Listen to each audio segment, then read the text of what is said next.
नमस्कार साथियों, मैं रामकरण। आज मैं आपको इतिहास के इंटरेस्टेड पहलू पर सफ़र कराऊंगा, जिसके मेन कैरेक्टर गांधी, पटेल और नेहरू हैं। इस सफ़र में ये तीनों आपस में भिड़ेंगे, लेकिन वैचारिक मतभेद के बावजूद ये एक दूसरे के साथ तालमेल भी बैठाएंगे।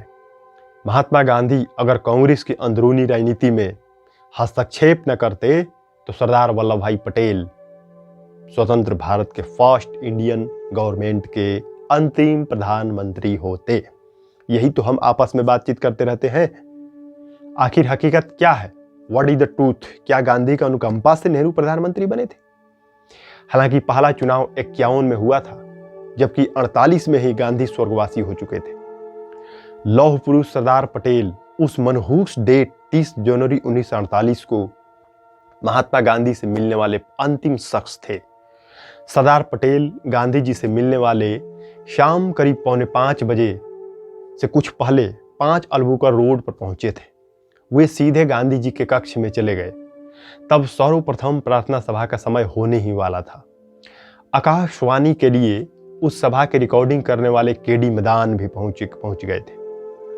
मदान साहब बता रहे थे कि जब बिड़ला हाउस के भीतर से गांधी जी प्रार्थना सभा में शामिल होने के लिए निकले, तब उनकी घड़ी में 5:16 का वक्त था।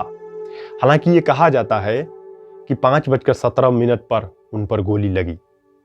उस दिन बापू से मिलने वाले सरदार पटेल आए थे कुछ जरूरी बात करने के लिए। बहरहाल ये मिस्ट्री ही रह गया कि सरदार पटेल उस दिन गांधी जी से किस विषय पर बात करने के लिए आए थे और उनके बीच बातचीत किस लिए इतनी लंबी चली थी। आज गांधी, पटेल और नेहरू पर जो मैं बात को रखूंगा वो ब्रिटिश ब्रॉडकास्टिंग और एनबीटी के लेख पर बेस्ड और उससे इंस्पायर्ड है। क्या आपको पता है कि जिस समय आज़ादी मिली पटेल 71 साल के थे, यानी कि अर्थात लगभग गांधी से 6 साल छोटा। गांधी के लगभग बराबर के उम्र के थे वो, जबकि नेहरू सिर्फ 56 साल के थे। देश उस वक्त बेहद नाजुक दौर से गुजर रहा था। जिन्ना पाकिस्तान की जिद पर अड़े थे। ब्रितानी हुकूमत ने कांग्रेस को अंतरिम सरकार बनाने के लिए आमंत्रित कर दिया था। कांग्रेस चाहती थी कि देश का कमान पटेल के हाथों में दी जाए, क्योंकि वो जिन्ना से बेहतर मोल भाव कर सकते थे। लेकिन गांधी जी ने नेहरू को चुना। राजेंद्र प्रसाद जैसे कुछ कांग्रेस के दिग्गज नेताओं ने जरूर खुलकर कहा कि गांधी जी ने अपने ग्लैमरस नेहरू के लिए अपने विश्वसनीय साथी का बलिदान कर दिया। लेकिन ज्यादातर कांग्रेसी खामोश रहे। बापू से कौन जबान लड़ाए? बापू ने देश की बागडोर सौंपने के लिए नेहरू को ही चुना। आखिर इस जवान में क्या खास था जिससे गांधी मोहित हो गए थे?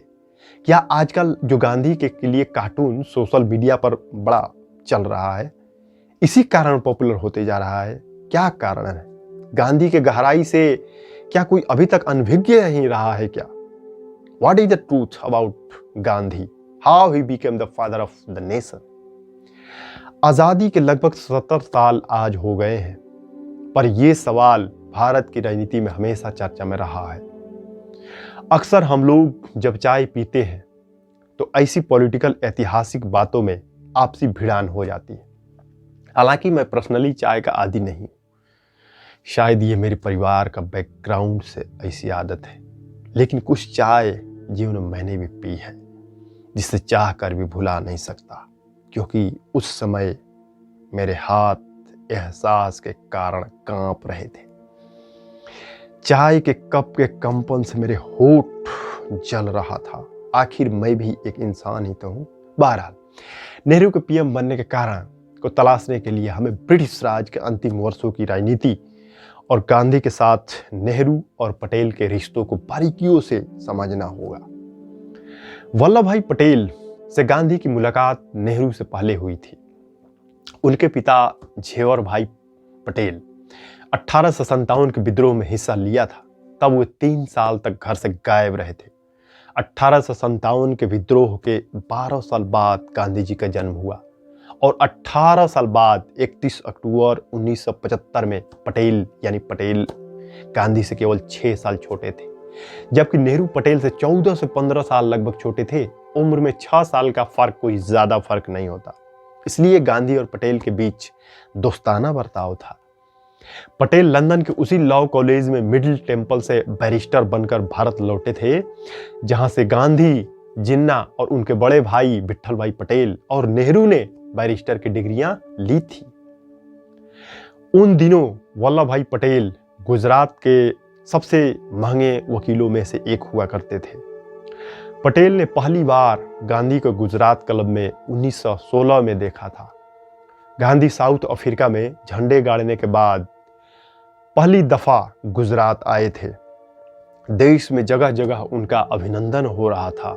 उन्हें कुछ लोग महात्मा भी कहने लगे थे, लेकिन पटेल गांधी के इस महात्मापन से जरा भी प्रभावित नहीं थे। वो उनके विचारों से बहुत उत्साहित नहीं थे। पटेल कहते थे, हमारे देश में पहले से ही महात्माओं की कमी नहीं है, हमें कोई काम करने वाला चाहिए। गांधी क्यों इन बेचारे लोगों से ब्रह्मचर्य की बातें करते हैं? ये ऐसा ही है जैसे भैंस के आगे भागवत गाना बजाओ। बात भी तो सही है, एक तरफ भोले भाले बेचारे लोग, दूसरी तरफ ब्रह्मचर्य का नियम, दोनों एक साथ कैसे? भाई हम तो आज तक ब्रह्मचर्य को पूर्णतः समझ नहीं पाए। बहरहाल 1916 की गर्मियों में गांधी गुजरात क्लब में आए। उस समय पटेल अपने साथी वकील गणेश वासुदेव मावलंकर के साथ ब्रीज खेल रहे थे। मावलंकर गांधी से बहुत प्रभावित थे। वो गांधी से मिलने को लपटे। पटेल ने हंसते हुए कहा कि मैं अभी से बता देता हूं कि वो तुमसे क्या पूछेगा। वो पूछेगा, गेहूं से छोटे कंकड़ निकालना जानते हो कि नहीं जानते हो? फिर वो बताएगा कि इससे देश को आज़ादी की किन तरीके से इसमें मदद मिल सकती है। जैसे थाली और थपरी बजाओ तो कोरोना डर से भाग जाएगा। लेकिन बहुत जल्द ही पटेल की गांधी का लेकर धारणा बदल गई। चंपारण में गांधी के जादू का उन पर जबरदस्त असर हुआ। असरदार तो गांधी थे ही, अब पटेल भी गांधी से जुड़ गए। खेड़ा का आंदोलन हुआ तो पटेल गांधी के और भी करीब आ गए। असहयोग आंदोलन शुरू हुआ। पटेल अपनी दौड़ती हुई वकालत को छोड़कर पक्के गांधी भक्त बन गए। और इसके बाद कुछ बारदोली सत्याग्रह, जिसमें पटेल पहली बार सारे देश में मशहूर हुए। देश को 15 अगस्त 1947 को आज़ाद होना था, लेकिन उससे एक साल पहले ही ब्रिटिश ने भारतीय हाथों में सत्ता देने के मन बना चुके थे। अंतरिम सरकार बननी थी। तय हुआ था कि कांग्रेस का अध्यक्ष ही प्रधानमंत्री बनेगा। उस वक्त कांग्रेस के अध्यक्ष मौलाना अबुल कलाम आजाद थे। वे पिछले 6 साल से इस पद पर थे। अब उनके जाने का वक्त हो गया था। तब तक गांधी नेहरू के हाथों में कांग्रेस की कमान देने का मन बना चुके थे।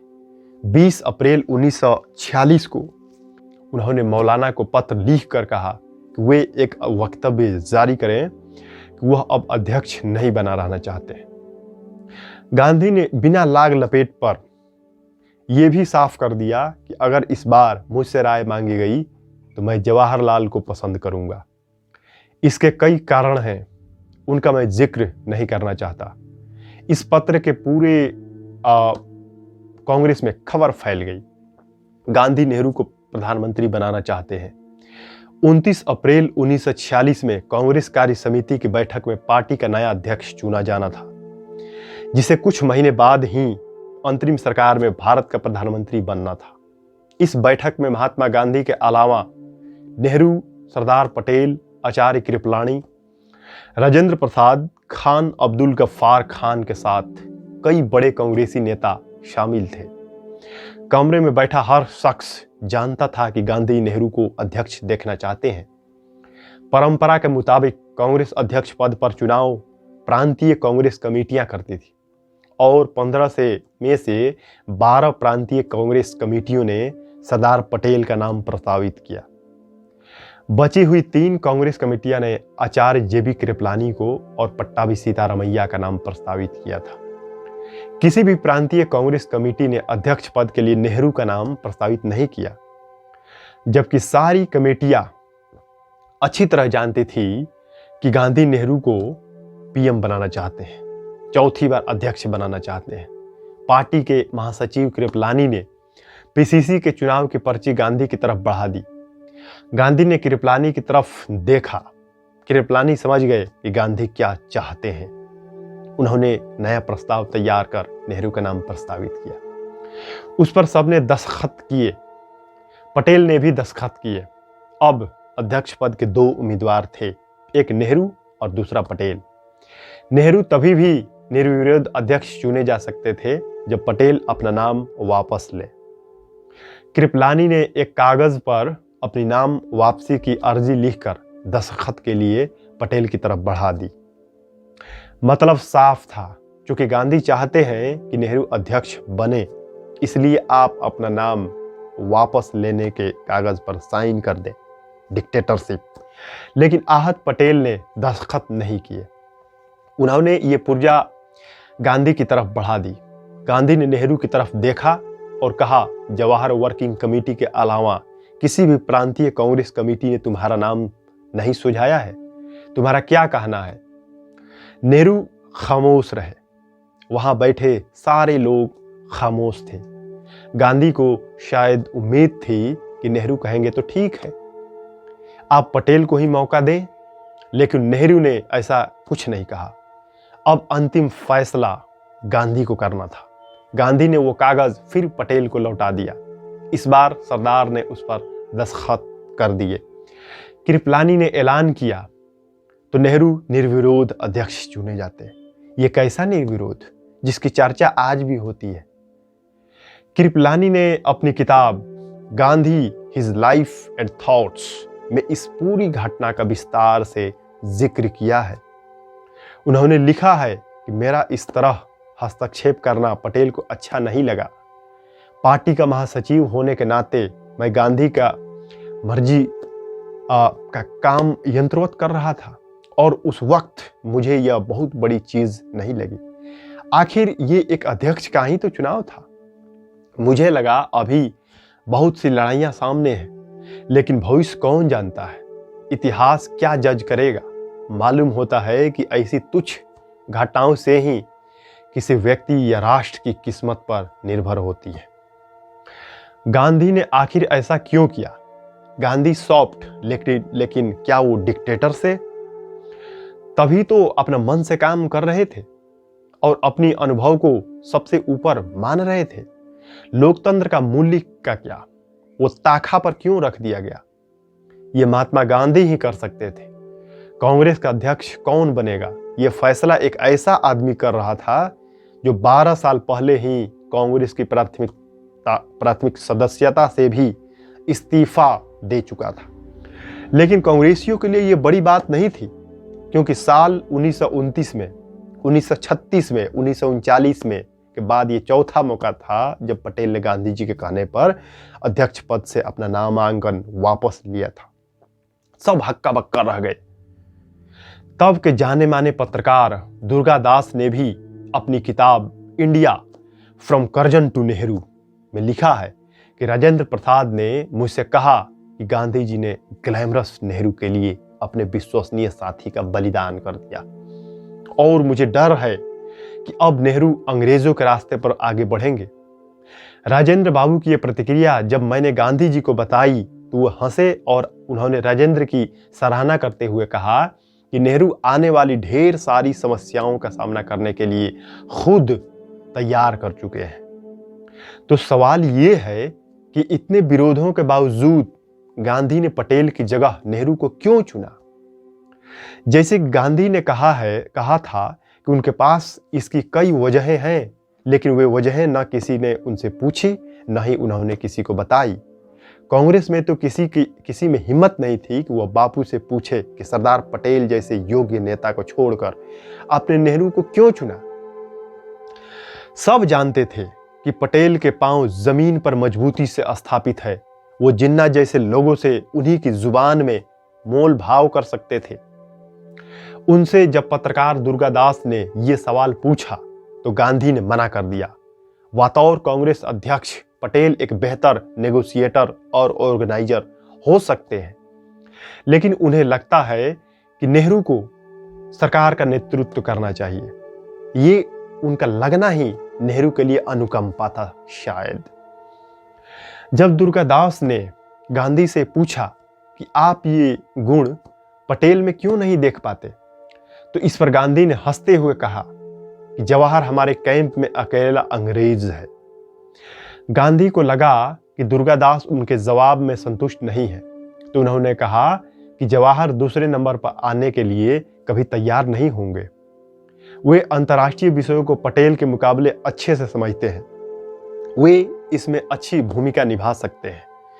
ये दोनों सरकारी बैलगाड़ी को खींचने के लिए दो बैल हैं।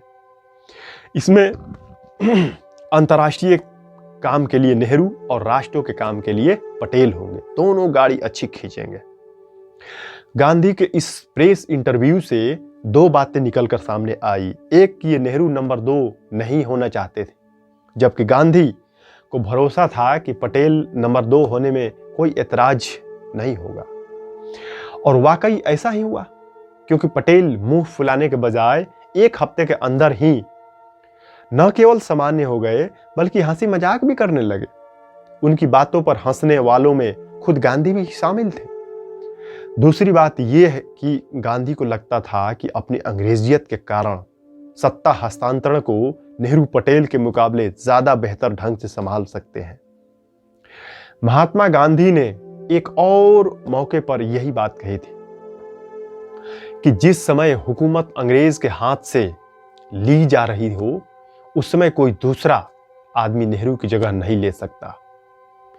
वे हेरुक विद्यार्थी, कैम्ब्रिज का स्नातक और लंदन के बैरिस्टर होने के नाते अंग्रेजों को बेहतर ढंग से संभाल सकते हैं। यह गांधी सही थे। बाहर की दुनिया में नेहरू का नाम आजादी की लड़ाई में गांधी के बाद दूसरे नंबर पर था। न केवल यूरोपीय लोग बल्कि अमेरिकी भी नेहरू को महात्मा गांधी का स्वाभाविक उत्तराधिकारी मानते थे, जबकि पटेल के बारे में ऐसा बिल्कुल नहीं था। पटेल को शायद ही कोई विदेशी गांधी का उत्तराधिकारी मानता हो।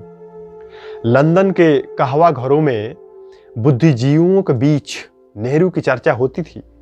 तमाम वायसराय और क्रिप्स समेत कई अंग्रेज ऑफिसर नेहरू के दोस्त थे।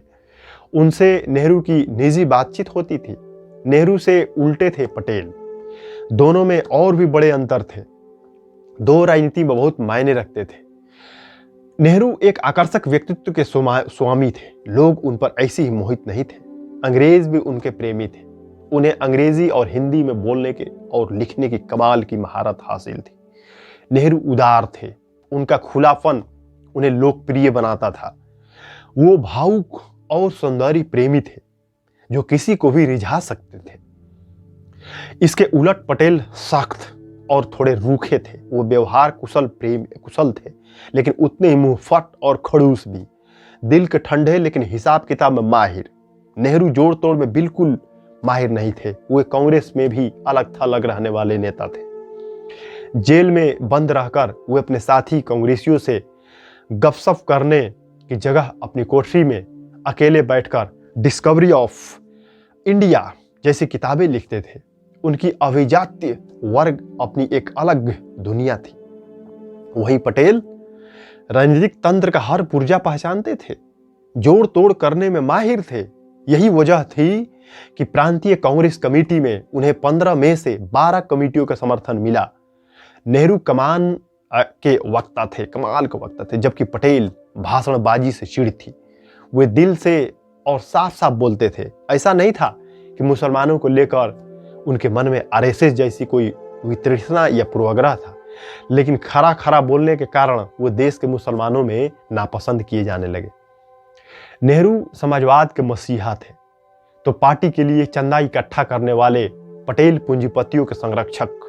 नेहरू आधुनिक हिंदुस्तान और धर्मनिरपेक्ष भारत का सपना देखते थे, तो पटेल राष्ट्रीय हितों को सर्वोपरि रखते थे। हिंदू और हिंदू परंपरा को लेकर उनके मन में थोड़ा कोमल भावनाएं थी, जो वक्त बेवक्त उन्हें उत्तेजित कर देती थी। नेहरू में एक पैनी राजनीतिक अंतर्दृष्टि थी। इसके बावजूद वे स्वाभाविक रूप से भाविक और जरूरत से ज्यादा कल्पनाशील थे। जब नेहरू की चूक से बिगड़ गई बात तो वो कब बिगड़ी? नेहरू के अध्यक्ष चुने जाने के साल ही दो घटनाएं घटी थी जो नेहरू और पटेल के व्यक्तित्व को बखूबी उजागर करती है। कांग्रेस और लीग दोनों कैबिनेट मिशन की योजना तकरीबन कबूल कर चुकी थी। अगले महीने अंतरिम सरकार बननी थी जिसमें कि दोनों के प्रतिनिधि शामिल होने वाले थे, यानी देश का विभाजन टलता हुआ दिख रहा था। ये बात अलग थी कि कांग्रेस और लीग दोनों अपने हिसाब के से कैबिनेट मिशन की योजना का मतलब निकाल रहे थे। ऐसा माहौल में नेहरू ने 7 जुलाई 1946 को कांग्रेस कमेटी की बैठक बुलाई जिसमें उन्होंने साफ कर दिया कि कांग्रेस के हिसाब से इस योजना में क्या है।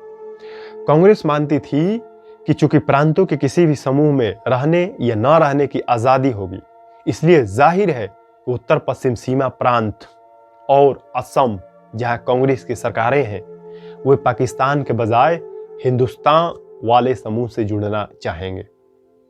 जिन्ना कांग्रेस की इस व्याख्यान से कतई सहमत नहीं थे। उनके अनुसार कैबिनेट मिशन योजना के तहत पश्चिम के 4 और पूर्व के 2 राज्यों का 2 मुस्लिम बहुल समूह का हिस्सा बनना बाध्यकारी था। बस यही सोच का अंतर था।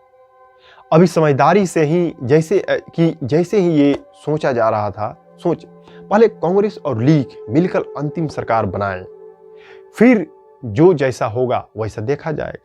लेकिन इसके 3 दिन बाद 10 जुलाई 1946 को कांग्रेस ने मुंबई में एक प्रेस कॉन्फ्रेंस करके कहा कि कांग्रेस ने संविधान सभा में शामिल होने का फैसला तो कर लिया है, लेकिन अगर उसे जरूरी लगा तो वह कैबिनेट मिशन योजना में फेरबदल भी कर सकती है।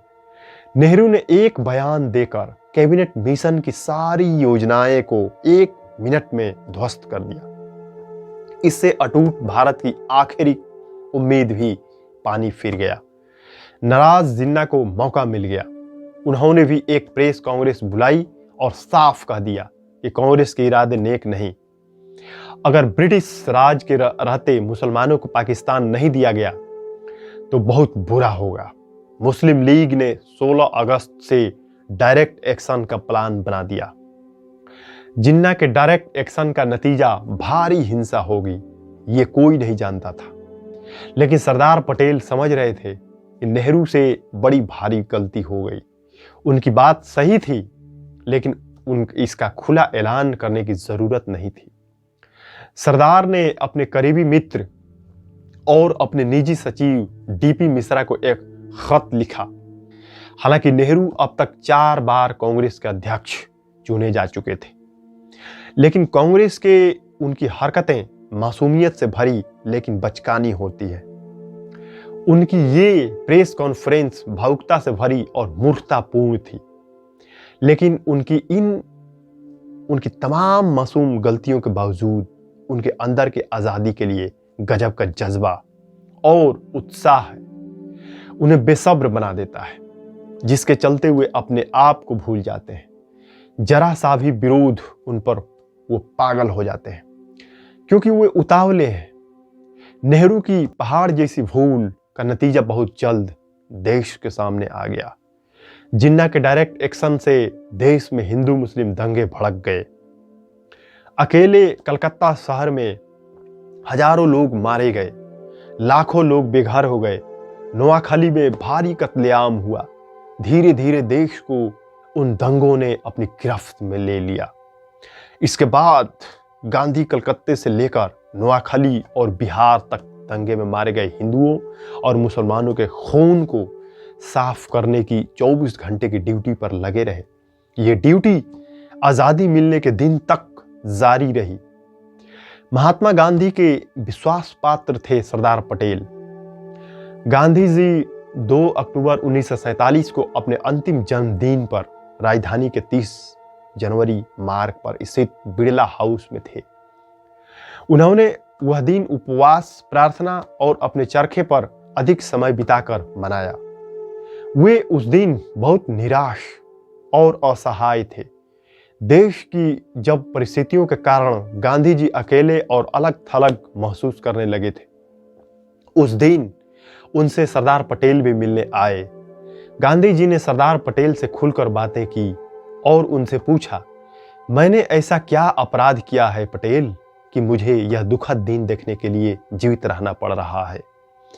सरदार पटेल की बेटी मणिवेण पटेल ने कहा कि हम वहां उत्साह के साथ गए थे, लेकिन भारी मन से लौट आए।